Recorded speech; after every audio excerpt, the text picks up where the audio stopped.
Hi, now I said I would do an addendum, a follow-up video episode for the Constitution of Medina that we've just gone through. The Constitution of Medina, when you read it, you can see it's very benign, very benevolent, very accommodating to the Jews. And so, as I said, when I was going through that episode, I was surprised that Jews aren't using it today. It's the equivalent for the Jews that the Ashtename document would be for the Christians living in Egypt in the 16th century. But nonetheless, when you look at the Constitution of Medina, and then you see what happened to the Jews in Medina, especially the three major Jewish tribes, when you look at those three major Jewish tribes, you will see that they were not treated this way. They were not at all. They were thrown out. Look at the Banu Kainuka family. The Banu Kainuka family in 624. Muhammad had only been there for 2 years. In 624, at the Battle of Badr, after the Battle of Badr, he threw them out of Medina, took all the provisions for his men. A year later, in 625, so he'd only been in Medina for 3 years by this time, the Banu Nadir refused to support him in the Battle of Uhud, which he lost, and he came back furious for the Battle of Uhud, and he, again, threw out the Banu Nadir up to Khaybar in the north. This is according to the traditions.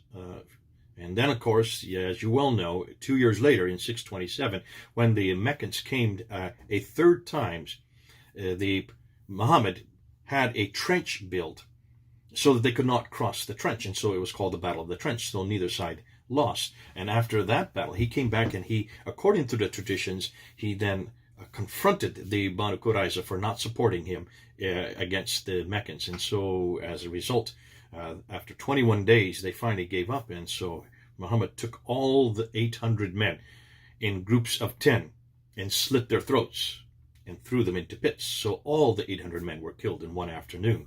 All the women were taken as concubines for his men and the children as slaves.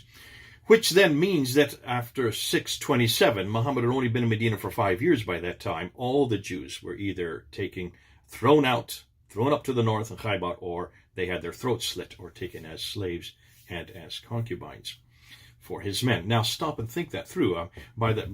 Within 5 years of moving to Medina, he had pretty much created this is called a genocide. I don't know any other word for it. This is a perfect example of genocide, eradicating an entire people, an entire set of tribes. And what was their crime? Well, they didn't support him.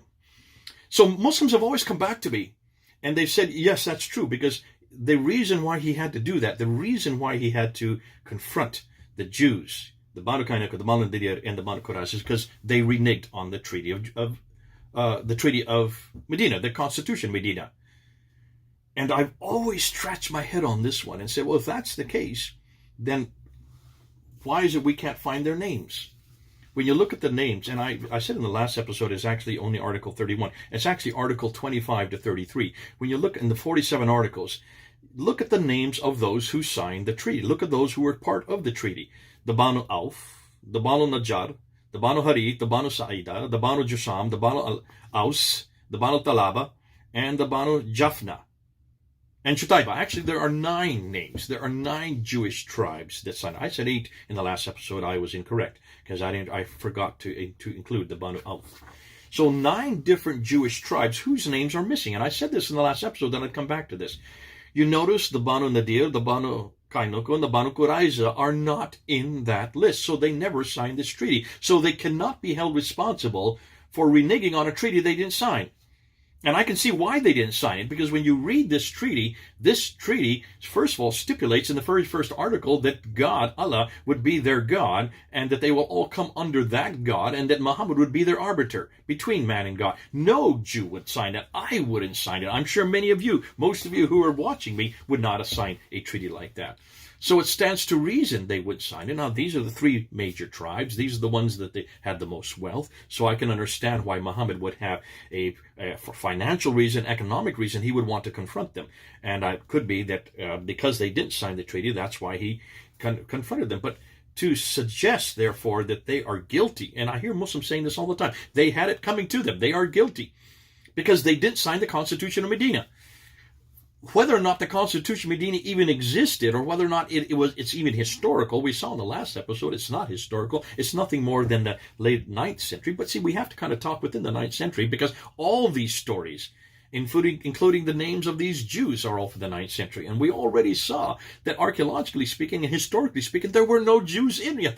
Can you see? We're going in a circle here. And that's why Muslims have it coming and going. They've got a difficulty coming and going.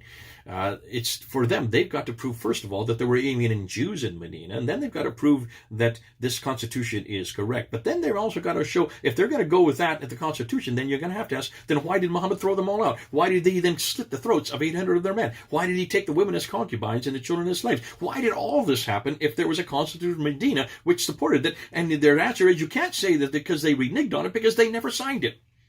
You can't have it both ways. Let's take that, bring that into the 21st century. If this constitution is what Muslims want to hold on to, if this is the constitution that they want to say as their document for all people in all places and all times, because it's the one that Muhammad did, and Muhammad is their model, he is their paradigm. If this is what they want to impose on us today, let's just ask that. Would any of us agree to this kind of constitution? Remember, let me just put it in context. I did this when I was back in London. I remember at Speaker's Corner a number of years ago, a Muslim was trying to defend it, and he was trying to say, yes, it's perfectly legitimate. That document is something that Muhammad signed. He created it. Therefore, it is a document for us today as well. And I said, well, that's fascinating. Let's just put this into the context of London. Let's just say that Muhammad came to London, and let's just say he moved to London. He had only been there for 2 years. He was not from London. He was from elsewhere, but he came and moved to London. And the majority of people in London are not Muslims. There's about 1 million out of the 10 million that are there, that I understand, that are Muslim. So a tenth of the population would be Muslim. Nonetheless, he then decides that he's going to become the leader of London immediately, and puts together this treaty, though he's not from London.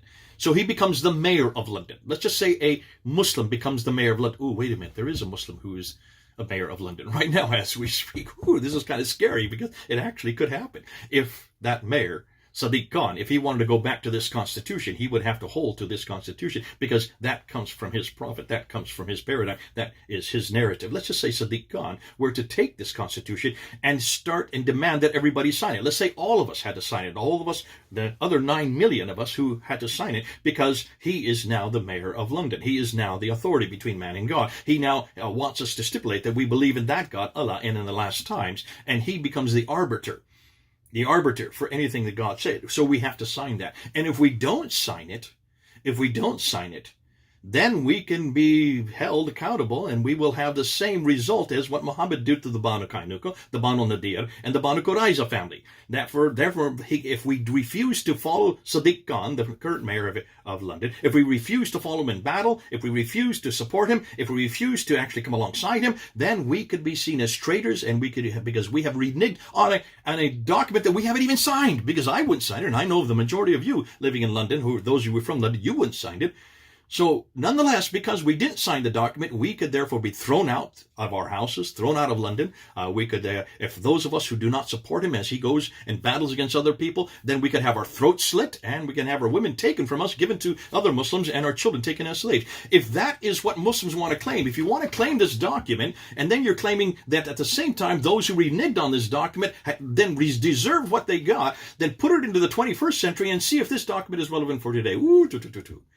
Can you then understand why we're standing against Islam? Because it's this kind of material, it's these kind of documents, it's these kind of constitutions that I know you Muslims have to go back to. And when you do get political power, when you do get control, you're going to demand that of all of us.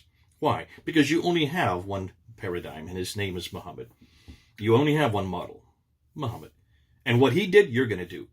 Because eventually, once you get that political power, you have to fall back on what he did, because he is the arbiter between man and God. He is the model of how we're to live today, how you're to live today.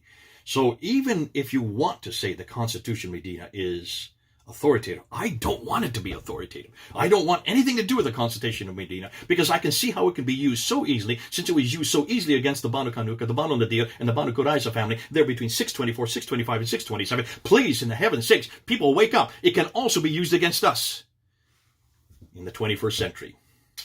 Didn't mean to get excited about it, but it's something that we need to hold on to. We need to be careful. Muslims, be careful what you foist as authoritative. Be careful. It's not authoritative. Thank God it's not authoritative for us today. And thank God it's not even historically accurate.